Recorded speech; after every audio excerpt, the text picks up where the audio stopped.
caricaturista y militante comunista. Nació en Armenia y vivió su juventud en Cali, donde quiso ser cantante y tomó sus primeras lecciones de dibujo y pintura. Al mudarse a Bogotá, se acercó al Partido Comunista y comenzó una intensa militancia en la Central Nacional Provivienda, movimiento de los sin techos que construyó el histórico barrio Policarpa en Bogotá. Desde el inicio de su militancia, Calarcá vinculó el arte con la política comunista a través de sus caricaturas para el semanario Voz. Hoy, a sus 89 años, ha tomado las causas ambientales como bandera, organizando el Festival Internacional de Caricatura en defensa del agua. En este episodio de Memorias de Rebeldía, el maestro Calarcá. Bueno, juventudes, ahora sí comenzó la acción, por fin. Hola, hoy estamos acá en Memorias de Rebeldía con el maestro Calarcá. Memorias de Rebeldía es un programa que busca recuperar la memoria histórica de las luchas sociales en Colombia, especialmente de las luchas del partido, de sus militantes, y contarnos un poco también de su historia, de su trayectoria y de cómo ha sido la forma en cómo ha incorporado la caricatura a la política desde la perspectiva comunista. Maestro, ¿cómo está? Buenas tardes. Bueno, buenas tardes. Muchas gracias por la presencia de ustedes. Muchísimas gracias por recibirnos en su casa. Bueno, maestro, yo quería preguntarle comenzar un poco como la historia de su vida, desde su infancia, como desde los primeros recuerdos que tiene de ella. Bueno, yo nací en Armenia. Allí pasé mi niñez hasta la edad, por lo menos, de 6 o 7 años. Y entonces, bueno, después nos bajamos un poco al plan, donde teníamos ya en propiedad una chagra, o sea, un pedazo de tierra nada más ahí, que daba solamente como para medio vivir. Todavía plátano, yuca, racacha, un poquito de café, un poquito de caña, poquitos. Era como algo para coger. Era para coger, sí, de lo que se llama chagra, minifundio. Ahí ya me tocaba deshiervar, limpiar la cementera, es decir, hacer mandados, pero ya tenía pues como cierta disposición para dibujar y siempre lo hacía. ¿Y ahí hay como algún momento específico en el que de pronto te venga la memoria que sentiste que tenías alguna habilidad para el dibujo? Sabe que sí, en el pueblo de Buenos Aires, allá me di cuenta de que no era consciente, claro, lo hacía por intuición, pero los dibujos me salían a veces como mejores que los otros muchachos, tan así que los otros muchachos me daban una melcocha porque le hiciera el dibujo. Siempre tuve pues esa tendencia, esa aptitud quizás para dibujar y eso se desarrolló ya más adelante en la ciudad de Cali. Tú te fuiste de ahí donde estaban las chagras en Alaska, en Buenos Aires, a Cali. ¿O antes? Sí, ahí llegó una tía. Okay. Una tía bastante emperifollada, muy elegante.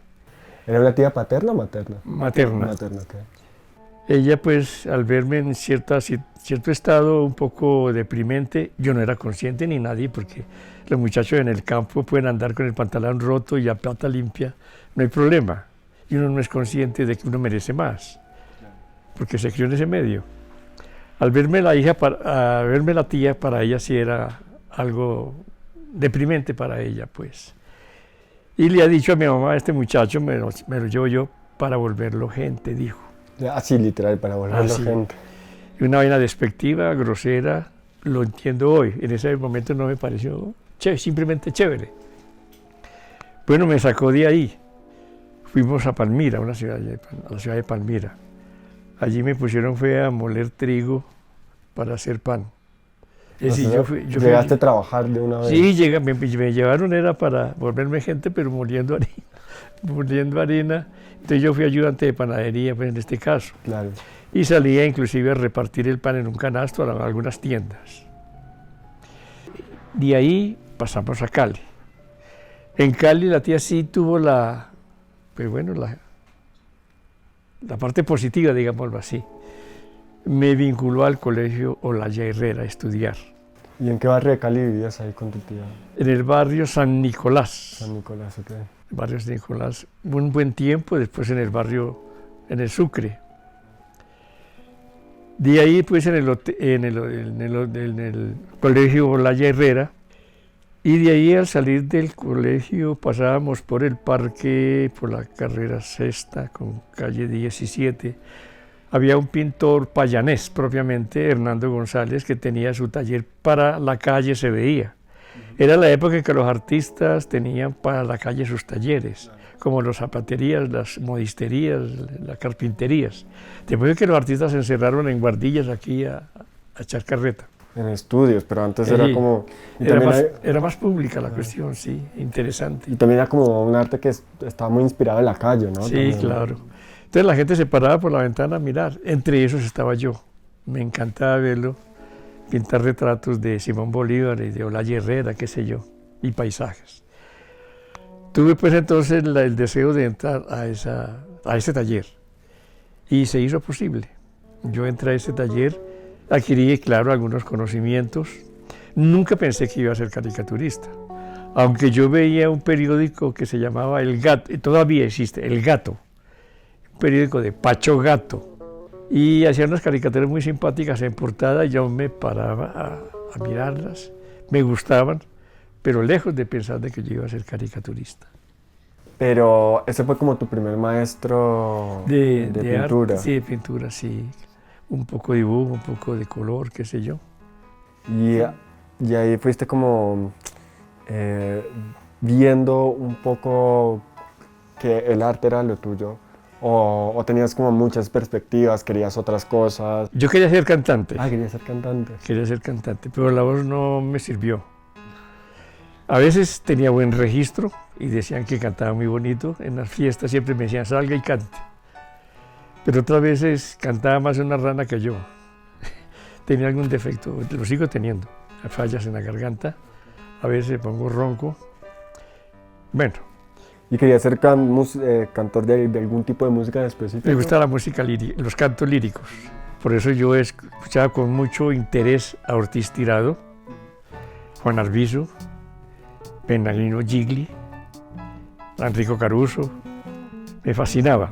Inclusive llegué a ser enfermo, melómano, tan enfermo de que yo me iba para un sitio que se llamaba una especie de cantina, era más o menos, un especie de bar de un señor que lo llamaban el Gago Manuel. Tenía la discoteca más grande de Colombia, dicen algunos. Aunque había una señora que era de Armenia, tenía un bar que también decía tener la discoteca más grande del mundo. Y entonces tenía música de la que uno quisiera, desde la antigua, por grandes cantores. Y entonces yo siendo joven, me iba a esos sitios, sobre todo en el Gago Manuel, a escucharla y gastaba horas enteras escuchando música. Tenía cierta enfermedad, digámoslo así, una adicción. ¿Y tenés como alguna canción que te recuerde como a ese momento de tu vida, una muy específica? ¿De cuando estaba enamorado? Cuando estabas enamorado de la música, que eras un melómano.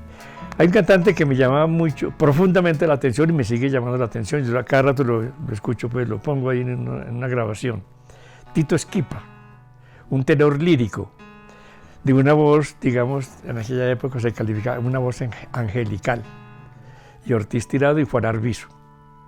Eran cantantes, de música pues romántica, pero con una extraordinaria belleza y profesionalismo, porque en esa época se estudiaba mucho. Para ser cantante había que estudiar bastante. Y te iba a hacer una pregunta, esa era más o menos como tu juventud. ¿Ahí comenzaste a tener algún tipo de inquietud política o todavía no te veías como...? Sí, bueno, en Cali mi tía tenía un restaurante, en ese momento no se llamaba restaurante, sino asistencia. Sí.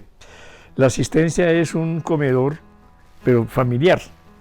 Y allí tenían clientes que iban a comer, a almorzar y a desayunar, qué sé yo. El marido de ella era un señor guarnecedor. y de luego iban zapateros allá. En ese momento los artesanos en Colombia eran un ente de avanzada, inquietos políticamente, admiradores de la Unión Soviética, admiradores de Stalin y todas las cosas. Y iba un señor español, que era el administrador de un gran taller de un señor alemán, me acuerdo el nombre, se llamaba Samuel. ¿El español? No, el alemán. El alemán, okay. Expulsado de Alemania por ser judío. Nada más el nombre lo dice, Samuel. Tenía un gran taller. Y también el español era expulsado de España porque era republicano. Y le tocó pues la pelotera ya. El señor español pues tenía un vocabulario bastante pesadito, ¿no? Se alimentaba la más del Papa, los curas, se expresaba mal de la Virgen del Carmen, se expresaba mal del jefe de arriba. Entonces, cuando él hablaba de esos términos y se refería al Papa, pero lo hacía de una manera dura, ¿no? Tanto así que mi abuelita casi se muere de un ataque al corazón cuando oyó ese señor mentándole madres al Papa. Era Pío XI, ¿no? Muy aliado con el fascismo alemán. Por eso el señor español lo trataba de esa manera, que era un hijo y yo no sé qué cosa. Pues eso me fue marcando. De todas maneras, estaba en la época en que uno entra a escuchar, a asimilar una cultura y queda grabado. En la casa había la costumbre, afortunadamente, más o menos, de ser lectores de novelas. La María era la primera. Después vino la lectura de Vargas Vila, nada menos. De Vargas Vila, claro, tiene un vocabulario fuerte, político, radical, liberal. También se va en lanza, en ristre contra el clero. Entonces eso me fue marcando. Después leo una novela que inclusive ahí la tengo todavía, una novelita de Jorge Icaza, secretario del Partido Comunista Ecuatoriano, llama Guasipungo. Guasipungo, sí, con B. Con B. Qué maravilla. ¿Y más o menos de qué hablas ahora? Habla de la tragedia de los indígenas. Guasipungo quiere decir como parcela, algo así, bueno, algo así parecido, no me acuerdo bien. Pero está también escrita y está el problema también de la colonización. Y está planteado el problema cuando los compañeros, no digo compañeros, bueno, el pueblo indígena en cierto momento asimila el colonizador y quiere parecerse al colonizador, y él plantea el problema. Inclusive habla de que las mujeres se pintaban el cabello con un líquido que le ponía el pelo amarillo, que quería parecerse a los gringos, a los colonizadores. Plantea el problema. Eso me fue inquietando a mí desde luego, todo eso. ¿Y cuándo fue la primera vez como que la palabra comunismo te apareció? ¿Que recordás que bueno, después de recibir allá cierta influencia política, pues escuchando también los discursos de Jorge Eliezer Gaitán, las lecturas de Rafael Uribe, el Indio Uribe lo llamaban, liberal radical de Antioquia. Escuchar esas expresiones, esas manifestaciones culturales, políticas, van dejando en ese momento huella. Cuando me vengo para Bogotá ya en busca de otros horizontes, es cuando me topo con el Partido Comunista. Hagamos una pausa ahí porque ya llegaste a Bogotá, pero ¿por qué te viniste a Bogotá? Bueno, buscando, como decían las abuelitas, buscando la Madre de Dios, decían ellas. Buscando un nuevo horizonte, una nueva vida, buscando cómo salir de lo rutinario, digámoslo así. Pero habías acabado la escuela ya en... Ah, sí, ya la había acabado, sí. Y decidiste venirte a Bogotá buscando un nuevo horizonte. Un nuevo horizonte, hay que decirlo hoy en día, un nuevo horizonte. De posibilidades. De posibilidades. Yo aprendí a guarnecer. Eso me ayudó a defenderme mientras hacía dibujos. O sea, ¿viviste a hacer dibujos mientras llegaste acá a Bogotá? Yo hice dibujos en Cali, pero no me daba para vivir, o para menos para gastarle a la novia, no me daba. Pero entonces yo aprendí a guarnecer con el tío político, pues, aprendí a coser y todas las cosas. Eso pues me daba la posibilidad de ganarme unos pesos. Cuando llegué a Bogotá, pues bueno, tenía que ir a lo que más podía hacer, ahí en el barrio de Las Cruces. O sea, ya mucha zapatería ahí. ¿En qué año llegaste? Recién, después de la caída de Rojas Pinilla, bueno, con la caída de Rojas Pinilla fue prácticamente porque yo participé por primera vez en la actividad social en la calle con la caída de Rojas Pinilla. Yo salí... Pero no estabas vinculado al partido ahí. No. ¿Saliste por...? Así porque me sonaba que algo estaba mal con este señor, le oía a la gente decir, y que me había mandado a matar gente, y que pensaba, yo no sé, algo me sonaba por allá, que era ladrón de ganado, yo no sé qué cosa. Entonces, aquí participé en la caída de Rojas Pinilla. Salí con otros compañeros jóvenes, ¿no? Desde luego. Y más o menos, ¿qué pasó en ese día? ¿Qué era? No, ¿Salía a la séptima? Sí, en la séptima. Yo salía, veía, pero no me atrevía a hablar porque no sabía qué decir. Solamente tenía una inquietud y hacía parte de la inquietud de la gente. Y gritaba así, que abajo Rojas Pinilla, bueno, yo también decía abajo, pero no muy consciente de las razones políticas, el por qué. Después, claro, ya supe un poco más. Había en ese momento en el barrio de Las Cruces, carrera octava, número 142, una casa sindical. En esa casa sindical comenzó a abrirse más el espectro político y formación mía, porque allí se escuchaba la palabra de dirigentes ya sindicales que habían salido de la clandestinidad. ¿Y era un sindicato de qué más? Es una casa, no, era una casa sindical. Una casa sindical, había muchos sindicatos. Varios sindicatos y organizaciones sociales. Allí ya escuché conferencias de un parlamentario llamado Alfonso Barberena, liberal. A él escuché por primera vez una charla sobre Carlos Marx, refiriéndose a la plusvalía. A mí me sonó eso. Como de que lo habías vivido. Dice a mí me explotaron y no me pagaban todo el salario, sino una partecita y la otra se quedaba el patrón.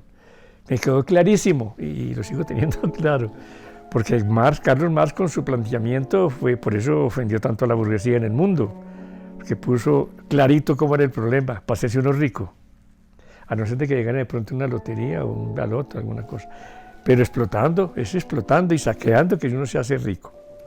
Eso me quedó claro con la conferencia de este señor. Me gustó profundamente. Después escuchaba charlas políticas de Álvaro Vázquez, que vivía ahí también en Las Cruces. Había un dirigente sindical que era un orador tremendo. Se llamaba Ventura Puente Vanegas. Ventura Puente Vanegas. Formidable dirigente sindical y de una manera de decir las cosas que cautivaban. Allí en ese momento, en ese espacio repartían Voz de la Democracia. Y comencé yo a leer Voz de la Democracia, me empecé interesante lo que escribía allí y me gustaban las caricaturas que hacía el compañero Espartaco, que era el caricaturista en ese momento del periódico. Después repartían allí una carta de afiliación al partido. Ya se había acabado Rojas Pinilla. Sí, claro, ya el partido era legal. Y el Voz Democrática sí, ya era comenzaba a circular periódico... todo, digamos, abiertamente, legalmente. La dictadura ya ha caído, bueno, ya ha quedado la Junta Militar, ¿no? Pero todavía no habíamos pasado al Frente Nacional. No, todavía no. Okay. Entonces, la carta de afiliación al partido decía, ¿por qué lucha el Partido Comunista Colombiano? Y había un resumen ahí del programa. Me llamó la atención, dije, hombre, pues el programa está bueno, porque todo lo que plantea, pues uno necesita. Y si ofrecen de todo eso, pues como todo, ¿no? Si a uno le ofrecen algo mejor, pues vámonos por ahí a ver. Yo era liberal, desde luego, yo era liberal. No sabía por qué, pero era liberal. Como por familia, que sí, por pasa, familia, ¿no? Sí, liberal, yo era liberal y ese sectarismo que infundían, bueno, y siguen infundiendo. Usted odia al señor de allá porque es conservador, le cogían bronca, pero simplemente porque era conservador y era tan flaco de hambre como los de acá, como los de allá.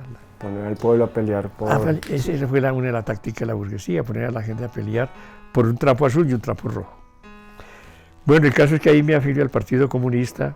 Todas esas charlas que escuché ahí entran a formar un poco mi acervo cultural político. Allí había en ese momento una organización que se llamaba de inquilinos. La violencia en Colombia había desplazado mucho campesino y colapsó la vivienda en las ciudades. No había espacio. Y el poquito espacio que había, que lo arrendaban piezas, eran especulativamente, de manera especulativa. E inclusive con una cosa que me pareció infame. Eso me motivó un poco. Que decían, se arrienda piezas sin niños. Es decir, los niños no tienen derecho a vivir en una pieza. Y entonces salían los que hacen humor, decían, no se preocupen, los niños los pongo yo. Como decía, se arriendan piezas sin niños, se entiende de una manera, ¿no? Ella, los niños los pongo yo.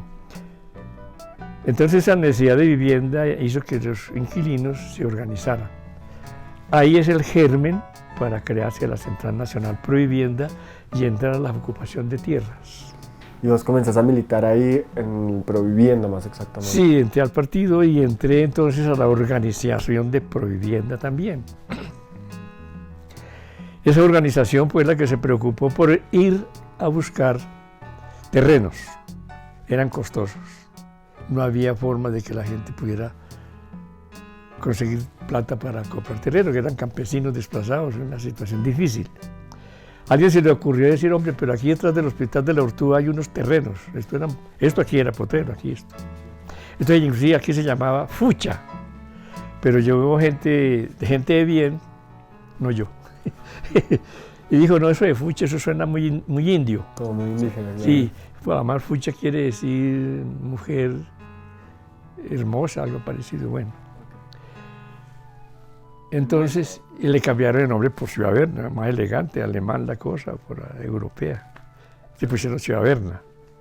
Pero era porque ya había gente que estaba especulando con estos terrenos. No, este terreno era aparte. Este terreno era aparte. Sí, es una cosa aparte, donde había gente más o menos acomodada aquí, y se llamaba Fucha. Pero sí hicieron una asamblea, les pareció que Fucha era muy indio, entonces le pusieron Ciudad Berna, que suena más elegante. Y en los terrenos de aquí, de la calle Quinta, para hacia allá, era el barrio, lo que ya se llamó después Barrio Policarpa. Fue una discusión bastante larga, qué nombre ponerle a esa ocupación de tierra. Bueno, hasta que se concluyó Barrio Policarpa, por las razones ya sabidas.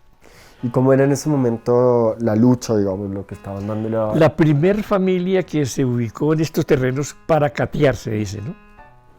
Para ensayar también se dice. Era una señora llamada Rosa Buenaventura. Tenía un marido que lo llamaban el demonio, el diablo, porque era muy jodido. La señora tenía 16 hijos. Entonces, ante esa situación, dijimos, pues, vamos a hacerle un rancho. Había también qué reacción hay de la gente, de los vecinos. Como era potrero, el rancho se hizo recostado a la pared del Ortúa. Del San Juan de Dios. ¿No? Sí, San Juan de Dios. Sí, se hizo eran como las 2 de la mañana. ¿Y participaban todos los que estaban en Provivienda o solamente fueron un grupo. Estaba un compañero Vladimir Escobar, un compañero Álvaro Rodríguez, estaba yo y otro compañero, no me acuerdo. Bueno, se hizo el rancho, se metió la familia ahí. Sin parar los palos y se le puso, y se cerró y se metió la familia. Salió un señor ahí que era el vigilante, o guachimán se le dice en el valle. Y ¿qué estábamos haciendo ahí? No, aquí, haciendo ahí se dijo algo, no sé, no me acuerdo. Pero el señor, el vigilante nos siguió molestando. Cuando vimos que tuvo éxito, dijo, vamos a meter más gente. Y comenzaron las ocupaciones ya masivas. Aquí se armaba el rancho, le llamaban rancho, en un armazón de madera liviana, se forraban paroy, y se organizaba en la noche la movilización de esos ranchos. Cómo se movían los ranchos, parecían fantasmas, ¿no? O sea, que en la oscuridad y la gente parecían las patas del rancho, pues así, acomodándolo, porque ya había un diseño de la tierra. Acomodar aquí tal familia, aquí toda esa cosa. Cuando vi que cuando la cuestión se creció, entonces comenzó el enfrentamiento ya con la policía. Porque vinieron los reclamantes de este terreno, Policarpa. Entonces yo estaba en la Universidad Nacional reclamante. Otra señora dijo que eso se lo había dejado, yo no sé quién, era una herencia, ¿no? Quería también, sí, porque vinieron a ofrecer, dijo, a ver, hagamos lo siguiente, nosotros le hacemos un edificio con apartamentos para que todo el mundo quede bien ubicado, bien elegante y no en esos ranchos tan feos. Le dijimos, muchas gracias, muy formal, pero es que a la gente aquí le gusta vivir independiente. En ese momento comenzó entonces las ocupaciones ya masivas, vino la reacción policial y vino el enfrentamiento de los habitantes con la policía. Hubo un enfrentamiento que fue el más fuerte de todos, que fue lo que se llamó Viernes Santo Sangriento, así fue el título. Mataron a un compañero y hubo como unos 80 heridos, en fin, de acá de la gente del barrio Sevilla, que es gente de bien, ahí se prestaron para que la policía disparara de ahí acá, de todas cosas.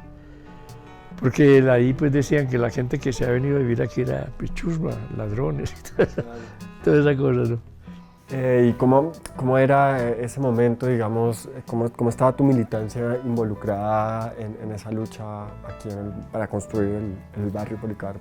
Bueno, fundamentalmente el aprendizaje, porque el barrio o la ocupación de la tierra venía orientada desde el punto de vista político, ideológico, en buena medida. No era simplemente tómense la tierra y punto, porque venían unos compañeros experimentados de Cali que habían trabajado en la lucha por la vivienda con Julio Rincón, un gran luchador por la vivienda, miembro del Partido Comunista. Aquí venían compañeros Pedro Salas y Luis Morales, eran fundamentalmente los experimentados en esta brega de la lucha por la vivienda que venían de Cali. Entonces cuando se funde el barrio, cuando se organiza el barrio, pues desde el momento en que hace la ocupación, comienza a organizarse cosas, que es lo que le da la altura que el barrio ha tenido y convertirse en una figura, digámoslo así, emblemática de la lucha por la vivienda. ¿Por qué? Porque organiza comisiones, comisión de cultura, comisión de higiene, comisión de salud, también había una que era con los médicos de la Ortúa, comisión de vigilancia, es decir, una serie de comisiones, comisión de solidaridad, una serie de comisiones que le daba a la gente un sentido más humanístico y por qué estaba en la organización. Entonces eso fue, y también una orientación política, talleres o cursos cursillos de filosofía, de economía, de historia, qué sé yo. Eso fortalecía el espíritu revolucionario del barrio. Por eso pudo resistir, porque tenía, digamos, lo que decimos en nuestra jerga, conciencia de clase. Eso era importante. Había como todo un proceso emancipativo que pasaba claro, justamente por eso gracias, la transformación de toda la vida. Eso gracias a la influencia del Partido Comunista en este sector, que tenía clara la película, pues como podemos decir. Eso contribuyó entonces en que el barrio se pronunciaba desde el punto de vista de solidaridad, no solamente internamente, aquí en la comunidad, todo el mundo sabía de quién era quién, qué necesidades tenía, qué problemas tenía, había ese espíritu de cuerpo. Se expresaba solidariamente con la resistencia de los campesinos en el campo en aquel momento. Se expresaba solidariamente en la lucha de fuera del país, solidaridad con los compañeros del Vietnam contra el imperialismo norteamericano, solidaridad con la Unidad Popular en Chile, solidaridad con la lucha de los sandinistas en Nicaragua, solidaridad con por los derechos civiles de Martin Luther King en los Estados Unidos, nosotros, y la solidaridad con el movimiento obrero aquí. Aquí había una fábrica de cementos Diamante, se llamaba Cemento Diamante. Cuando ellos tenían problemas en la huelga y con la policía, de aquí iban brigadas a ayudarles. Y cuando nosotros teníamos problemas aquí, ellos bajaban y nos ayudaban. Después vino otra lucha por tener escuela, un puesto de policía aquí. Las mujeres lo desocuparon a los policías y metieron los pupitres y los niños. Y se fundó la escuela. Era allí en la calle Primera. Pero te quería preguntar como un poco sobre, en esa época, en ese momento, cómo mezclabas, digamos, tu militancia con tu forma artística, tu expresión artística. No, pues yo llevaba a hacer carteles, claro. Hacía caricaturas a los compañeros. Desafortunadamente desapareció un gran paquete de compañeros del barrio, los más pintorescos del barrio, porque aquí teníamos hasta locos y locas. Locas no de las que a veces dice la gente, no, locos de verdad. Sí. Teníamos esos personajes, bueno, y otros que eran caracterizados por la misma comunidad, como con apodos y todas esas cosas, que se dan en todos los barrios o en las fábricas. A todo el mundo le ponen apodos, a mí no me pusieron, solamente me llamaban Calarca, afortunadamente. Entonces, claro, yo puse a disposición de la organización lo poco que sabía de esto, como también lo puse a disposición del partido, mis conocimientos un poco de hacer retrato y después de hacer caricatura, que fue Manuel Cepeda y Álvaro Vázquez quienes me indujeron, hombre, pase al periódico a hacer dibujos para el periódico. O sea, en esa época pasaste al periódico ya. Sí, antes yo era funcionario del Comité Regional del Partido en Bogotá, responsable de propaganda. Y después, pues, como me gané cierto crédito como dibujante de caricaturas y de otras cosas, y retratos, porque, bueno, qué sé yo. Entonces pasé al periódico como funcionario del periódico, para ilustrar el periódico. ¿Más o menos en qué año entraste al periódico como...? Hace 60 años más o menos. Hace 60 años. Así de poquito.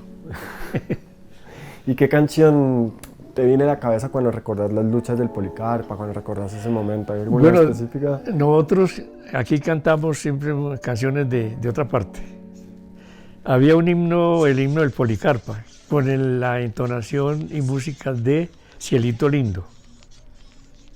Esa es la única original. De resto era La Tortilla. ¿Se la conocen, La Tortilla? No estoy seguro. Sí. ¿Cómo dice? Que los pobres coman pan y los ricos mierda, algo así parece. Es La Tortilla. ¿Qué culpa tiene el tomate que se madura en la mata? Si llega un hijo de puta y lo lleva para Caracas. Pero esa es una canción española y con su lenguaje muy característico de ellos, ¿no? Belachao también se cantaba. El himno de la unidad que canta ahora, del pueblo unido jamás será vencido, ese sí, pues es de ahora más reciente que salió con la Unidad Popular de Chile. Otra canción había canción de Biotá. Bueno, canciones así por ese estilo. Eran canciones prestadas, mejor dicho. ¿Y cómo fue este proceso, pasando ya cómo fue el proceso en que te fuiste convirtiendo en caricaturista? Porque entiendo que estabas pintando antes, que dibujabas, pero que vos ya fuiste como perfeccionando, digamos, tu carrera. Y sigo perfeccionando, y qué cata seria. No, pues yo fui a estudiar a la Unión Soviética. Pues esos pueblos hay mucho que aprender, cosa tremenda. Y estaba yo en pleno furor de aprender, con ganas de aprender. Y entonces yo le puse alma, vida y sombrero al aprendizaje de lo que allá enseñaban. Claro que para uno allá estudiar caricatura y carteles, ellos decían placat, carteles de historieta gráfica, en fin, oratoria le metían a uno. Tenía que ver filosofía, economía, historia del movimiento comunista internacional, historia de la gráfica, caricatura, oratoria, carreta y tareas para dibujar. Tenía que ir al museo, ver qué obra me había gustado más, venir a explicarla por qué me gustó, cómo era su composición, cuál era su color y hacer un boceto. No, mejor dicho. ¿Y qué te trajiste de la Unión Soviética a tu dibujo, a tu capacidad de expresión? Aprendizaje, sí, técnica, en cierta medida, técnica. Yo aprendí siempre algunas cositas. La otra me la pasé tomando vodka. Y así fue como un poco, vos has sido como un referente, ¿no?, de la caricatura política. ¿Cómo conseguiste, digamos, llegar a ese punto como de la caricatura política? Bueno, vos fue la plataforma, digamos, de lanzamiento de mi persona como caricaturista comunista, y me he mantenido firme, y yo creo que ya no cambió. Ahora estoy con el pacto histórico, claro. Pero no, ha sido, claro, el periódico fue el que me dio la posibilidad de forjarme con la orientación y ayuda, desde luego, de los camaradas, el director, qué sé yo, Manuel Cepeda, fundamentalmente. También me vinculé al gremio, pues a mí me conocen bastante en el gremio en Colombia de los caricaturistas. Yo les aprendí a los más experimentados y les sigo aprendiendo, y hasta los copio. Me copio hasta yo mismo. Me gustaría hacerte como una última pregunta a ese respecto, si tenés como algún consejo para algún camarada más joven que esté interesado como en pensar, o para poner así, vos, ¿qué crees que el arte puede aportarle al comunismo, o qué crees que el movimiento comunista podría aportarle al arte desde tu experiencia? Salió un titular en este último número del periódico que dice: sin canción, o sin canciones, no hay revolución. Esa expresión es valera para todas las expresiones artísticas. Cantar, poesía, la literatura, el dibujo, en fin, todas las expresiones artísticas deben ser la parte, digamos, el alma, la alegría vinculada a la lucha revolucionaria. Creo que la juventud yo siempre he dicho en las intervenciones que la juventud es el presente y el futuro, y ustedes lo son.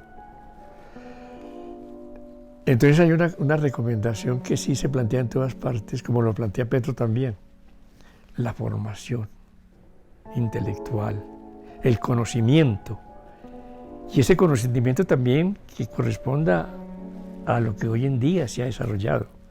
La tecnología, hay que tenerla muy en cuenta para poder estar al día. Eso no quiere decir de que no se conozca la historia, de dónde venimos y para dónde vamos. Y en eso el compañero Marx ha sido un maestro y sigue siendo el maestro. Así muchos quieran enterrarlo, el hombre está vivo. Entonces la formación, la educación, y conocer la historia de Colombia, porque a veces la ignoramos, lo que ha pasado en este país, que ha sido doloroso, 220 años de republiqueta, como dice un señor por ahí, que ha sido un ultraje al pueblo colombiano, que es el que ha hecho de este país lo que tenemos, con su músculo, con su inteligencia, que ha correspondido a las juventudes, a las generaciones juveniles y a los mayores y mayoras, como se dice ahora. Entonces, conocer la historia de Colombia es valioso. Hay muchos libros al respecto. Conocer un libro muy importante que lo aconsejaría, yo no sé si lo conocen, Las venas abiertas de América. Vale la pena leerlo y darse cuenta de cómo ha sido este continente. Entonces la educación, la formación intelectual, la sensibilidad artística para transmitirlo también como comunistas a la gente, porque tenemos que aprender a tratar a la gente también, con afecto, no con la monería, que es otra cosa, con afecto revolucionario, con sinceridad, y buscar la manera de señalar un camino de una manera sencilla, sin pedantería, sin insolencia. Pues el camino ha de seguir, porque el futuro está en transformar el país o el mundo, ojalá, hacerlo más humano. Porque el capitalismo no es la solución. Claro, nos están planteando que hay que desarrollar el capitalismo en Colombia.